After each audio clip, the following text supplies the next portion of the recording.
All right, this lesson is going to be called Understanding Text Options, and we're going to learn how to use all of the different things dealing with the text command. Really, text is the most commonly used thing in CorelDRAW, and so it's important to understand how to use it. We're going to go ahead and do a file new once we've got CorelDRAW open. And just so that we all do this the exact same, let's just make a 6x6 workspace and click OK. So what you see in front of you is a 6x6. Consider it like a piece of paper.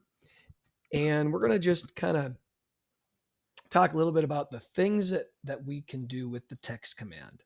The text command is right here on the left-hand side toolbar, and it looks like the letter A. To get into the text command, let's simply just left click on it, and let's talk about what you can do wrong with the text command first. This is the number one thing I see students do. They'll click and drag a text box, which I can still write in here. You can see that. I'm just going to put this is a text box. And do not use these, please. All right. So we're going to go over why that is not a good thing to use in a little bit. Right below that, I'm going to just simply left click. And now I get a blinking cursor. Okay. This is the correct way to use the uh, text tool. So please use this text. Okay. And let's just look at the difference between these. The one on top, if I click on it, notice I get these grips, and I can make the text box smaller. I can scale it, but really nothing happens to the text itself. In order to change the text, let's say I wanted to make the text bigger. I'd have to go in and highlight this and change the font size. And then I could change the actual font. So that gets to be kind of a lot of extra clicking around. Um, Down below, where we just clicked on an open space, now I still get those grips, but now take a look how easy it is to manipulate this text. I can just click on these grips and I can sort of customize it to the size I want.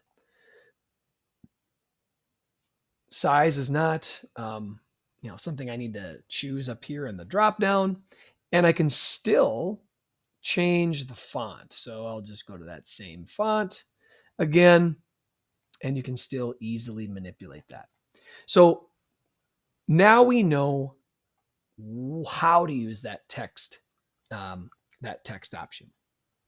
Let's delete the text box, and we'll do that by left clicking on the pick tool, clicking on it, and just hit the delete button. All right. And while I'm at it, I'm just going to delete that text as well. We'll get back into the text command, and I'm going to just I'm going to type one letter. I'll do the letter R. Why don't you go ahead and choose a letter in your name and follow along? All right, so the text that I just wrote or typed um, directly corresponds to this bottom right hand corner. Take a look how there is a paint can and there is a pen. Okay. The paint can is called the fill of the text. The pen is called the outline. And text has those two things. It has an outline and it has a fill. Right now, it says that I have a fill that is black. So let's just play with fill a little bit here. Um, you can change the fill color by going over to your color palette and left clicking. It's got to be highlighted. Um, and I did that by just clicking and clicking twice. I can left click on any one of these colors to change the fill of my text. Okay. So I'm going to keep it green. All right. Notice that that color changed in the bottom right hand corner, but the outline is still, it says none. It's got an X by it. Well, in order to give my text an outline, I have to know the difference between right and left. If I right click, not left click, if I right click on another color, let's say red, I just gave my text a red outline. Okay. And sometimes there's a good reason for why you would want two colors on your text. We'll maybe talk about that some other time. But down below in the bottom right, now you can see that we've got a fill that is green and an outline that is red. Now I can go ahead and I can take the fill away by clicking on this X, and that would be a left click. Okay, now I just have an outline.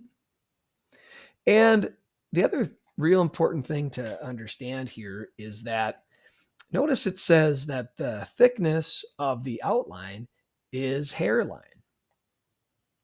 Well, if I didn't want it hairline, which is the thinnest that it could be, let's go over to this matching icon here, this outline pen, and you can change the thickness of it. So let's go to like 8. Now I've got a very bold outline. I could even go to 10. And I could also fill that in. So there is a fill that is blue and an outline that is red, and it has a thickness to it. Maybe give it the colors of your favorite sports team. Here I've got, oh, let's see. Is there a good purple?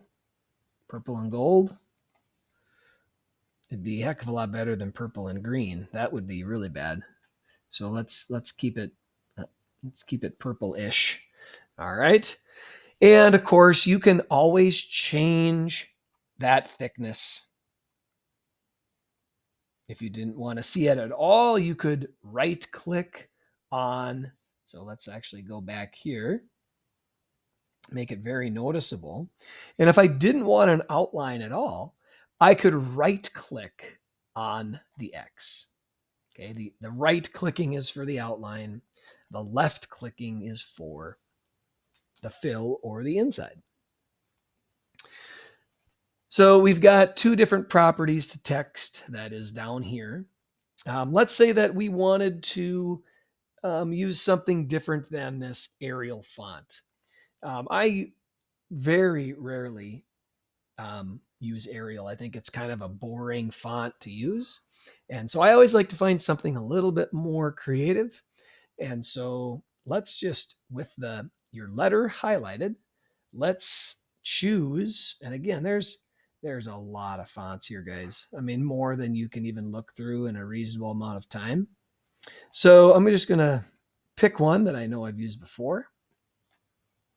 I'm going to give it an outline with a thickness. All right.